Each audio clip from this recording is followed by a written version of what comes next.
Bonjour Nicolas Pécourt. Bonjour. Vous êtes directeur de la communication du Crédit Foncier et vous venez nous parler des perspectives du marché immobilier résidentiel. Mais avant cela, parlons de 2017, c'était une année record. Alors parlons effectivement de 2017 parce que si on dresse des perspectives, encore faut-il le faire par rapport à une année antérieure.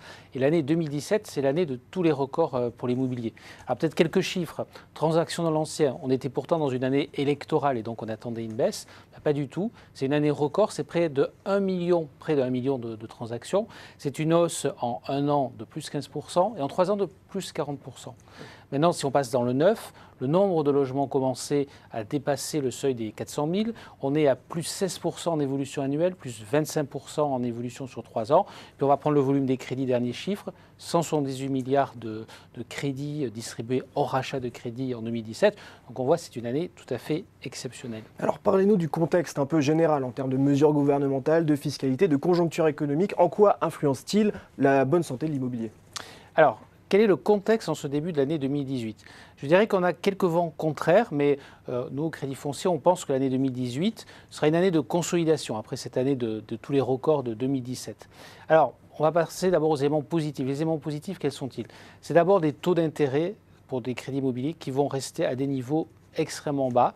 Au Crédit Foncier, on pense que les taux pourraient en fin d'année s'approcher des 1,65%. Ce qu'il faut retenir, c'est que depuis 2008, en 2008, on est un peu plus de 5% jusqu'à aujourd'hui. Pour une même mensualité, une même durée, un ménage emprunte 35% de plus, c'est phénoménal. Deuxième point positif, évidemment, c'est l'économie, une économie qui repart, un emploi également qui se porte mieux. Donc tout ça, évidemment, confiance des ménages, sont des éléments éminemment positifs pour le secteur immobilier. Alors après, il n'y a pas que des éléments positifs, on voit également quelques éléments d'inquiétude. Le premier d'entre eux, c'est les prix. On l'a vu, ce qui a changé en 2017, malgré cette année record, c'est une évolution des prix qui a été assez importante. Dans l'ancien, en moyenne, toute France, tout territoire confondu en France, c'est plus 5,1%. On pense que cette hausse des prix va se prolonger. Donc il y aura une perte de pouvoir d'achat. Donc une perte de pouvoir d'achat, alors peut-être pas de façon aussi importante qu'en 2017.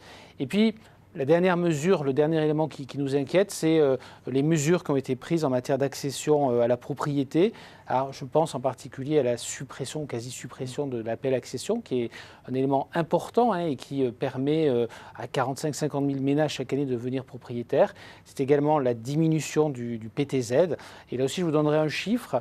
Lorsqu'en 2017, un ménage finançait son projet à raison de 40% par le PTZ, c'est les dispositions de 2017, avec un différé de paiement, eh bien, tout simplement, il pouvait bénéficier de 15% de financement supplémentaire.